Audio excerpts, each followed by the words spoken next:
I'll never forget the feeling of those handcuffs being closed on my wrist.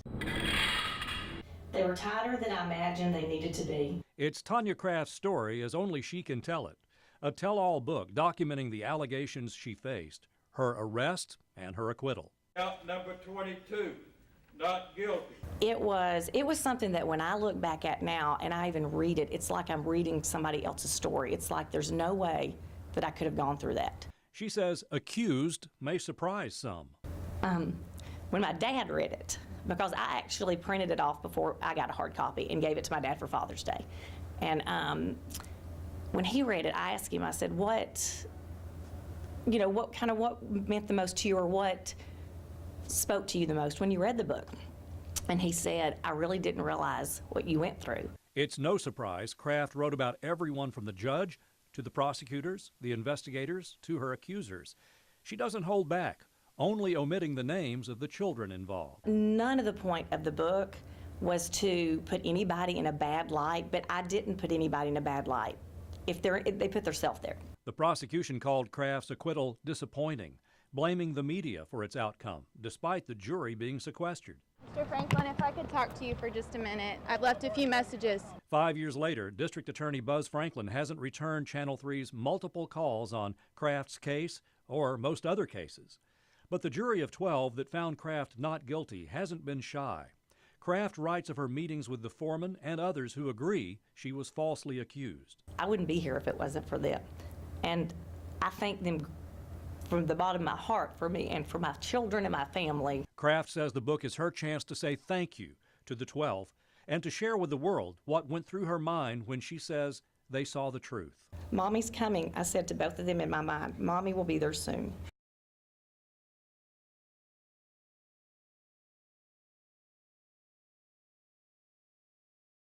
When you go in and you notice bruising, you're supposed to take pictures and go back and show your supervisor. It's a case of abuse that prompted statewide change. A call to this Lafayette home on Pledger Parkway led to the discovery of a special needs boy covered in bruises. He told police he was forced to eat from the trash. Channel 3 uncovered that DFACS ignored more than a dozen calls from that boy's school, and in many cases sent out caseworkers alone without any training. How many cases would you say are similar to this that have multiple calls? The majority of them have multiple calls. I've had to close cases that, one in particular that I just felt was so wrong.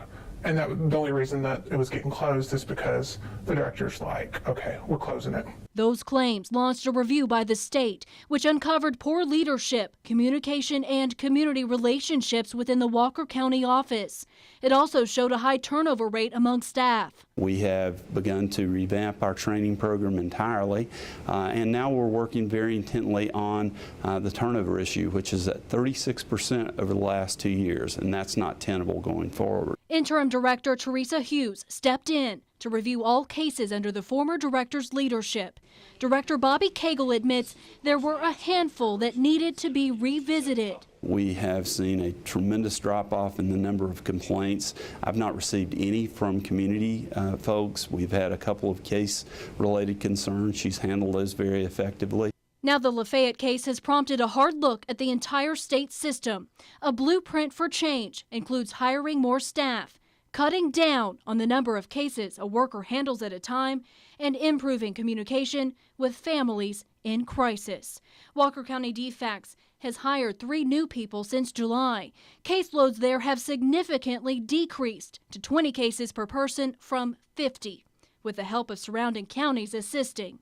Cagle says there is more work to be done. The help is on the way. The fact that we have invested over $22 million in the last 16 months in additional caseworkers is very important. On June 25th, Rick Watts' life changed forever. It was the worst night of my life, but then and I wanted to know, but when you get confirmation, it just goes into the worst day of your life, the next day, and the worst week, and the worst month, and it's a battle. Watts' family was involved in a crash near Exit 11 on Interstate 75. 6 people died, and several others were injured. Watts read online that a tractor-trailer slammed into stalled traffic. He called local authorities for answers. I didn't even know there was a wreck until I looked on the website. Okay. Can you tell me what kind of vehicle she was driving? His wife, Tiffany, and her mother were on their way back from the Atlanta airport. They had just picked up Tiffany's 2 daughters for a 6-week visit. All 4 died in the crash. I was supposed to be with her. She wanted me to go with her. She always wanted me to go with her. 4 months after the crash, Watts says he's continuing to take it one day at a time. Every inch of his Morristown home reminds him of his wife, Tiffany, her mother, Sandra Anderson, and his 2 stepdaughters, Kelsey and Savannah Garrigus. We would have just celebrated our 2nd anniversary last Wednesday. Got married standing barefoot on the beach in Key West, Florida. It was awesome. Watts says every part of Tiffany's life was a celebration. She celebrated the good grades she made after re-enrolling in school, her great deals earned with extreme couponing, and the joy her family brought to her every day. After her death, Watts gave some of her jewelry to friends so they could continue to celebrate for her. So they tell me all the time, they'll put something on Facebook and they'll say, hey, I took Tiffany to the beach with me, and they're wearing an ankle bracelet. Much of Watts's healing has been accomplished through faith, by following his pastor's advice to let people in, not shut them out. Watts says he's coming to terms with the facts surrounding the crash. I thought it was a really, really bad accident, because really, really bad accidents happen. Nobody's at fault. It's just something that happens. But when he visits the park his family planned to spend the summer at, Watts says he can't help but to be angry. And when I found out why it happened, man, I was so angry. People think, why do people think the rules don't apply to them?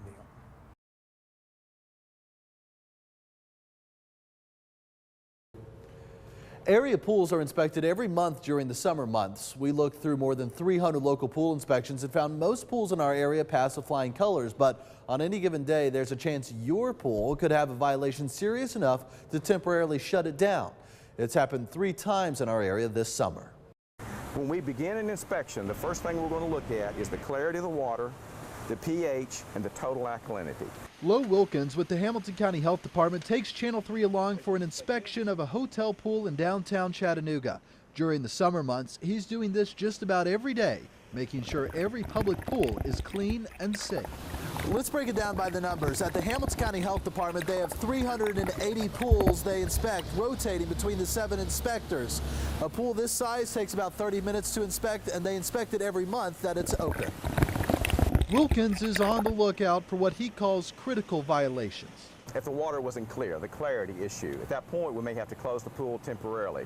If there was an absence of a chlorine residual, if there was a safety issue, if the ring buoy wasn't properly located, if the shepherd's hook wasn't properly located where it was accessible to a guest. If a pool is cited for having one of those critical violations, they have 10 days to correct the problem or face immediate temporary closure. For the more serious violations, inspectors might close the pool on the spot. When we're at a pool and there's no chlorine residual and we have clarity issues, we'll temporarily close the pool. Inspectors looked at 365 pools for the month of June alone. Of those, 3 pools had to be temporarily closed. All 3 have since reopened. I found that number to be between 13 and 17 pools we will have to close temporarily for one reason or another during any one particular annual year. We looked through all 365 inspections for the month of June and noticed almost every pool had a perfect or very close to perfect score of 100. The lowest score was a 64, but unlike restaurant report cards, there is no failing score per se in pools. If you correct your critical violation within 10 days, then you're good to go. In the studio, Dan Kennedy, Channel 3 Eyewitness News.